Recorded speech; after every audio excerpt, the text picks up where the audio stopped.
on a appris que la Grande-Bretagne indiquait qu'elle allait envoyer des munitions contenant de l'uranium appauvri à l'Ukraine.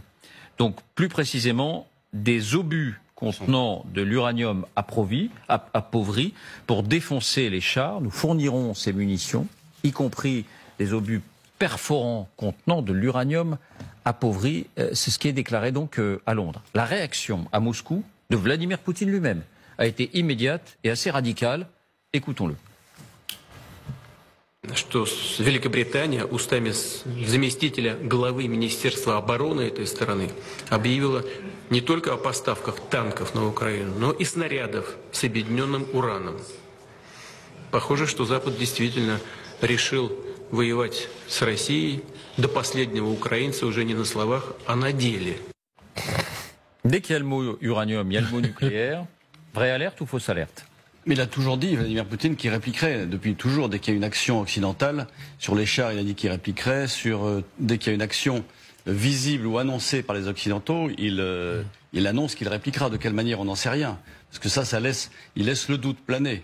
Mais cette arme-là, cette arme britannique en l'occurrence, est-ce qu'elle est d'une nouvelle nature, d'une autre nature, ou c'est une arme qu'on connaît bien et le terme uranium tout de suite peut affoler les foules, mais il n'y a pas de quoi. C'est une arme qu'on connaît bien puisqu'elle a été utilisée en particulier pendant la première guerre du Golfe et la deuxième guerre du Golfe. En fait, les obus uranium appauvri, c'est ce qu'on appelle les obus flèches et qui servent à transpercer les blindages les plus forts adverses. Alors, effectivement, ça a été soumis, on a expliqué effectivement le syndrome du Golfe avec beaucoup plus de morts parce qu'on avait utilisé de l'uranium appauvri. Cette arme est considérée comme une arme conventionnelle.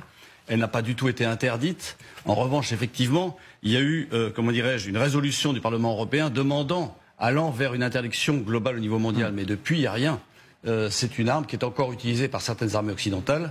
Je crois que la France n'en a plus aujourd'hui. Mais en tous les cas, c'est une arme qui sert à percer des blindages adverses. D'accord. Pas de quoi s'affoler, on n'entre pas dans une dimension nucléaire. Non, c'est absolument pas une arme nucléaire. Évidemment, le mot uranium fait peur, mais après uranium, il y a appauvri. C'est-à-dire que c'est un uranium qui est moins radioactif que l'uranium naturel.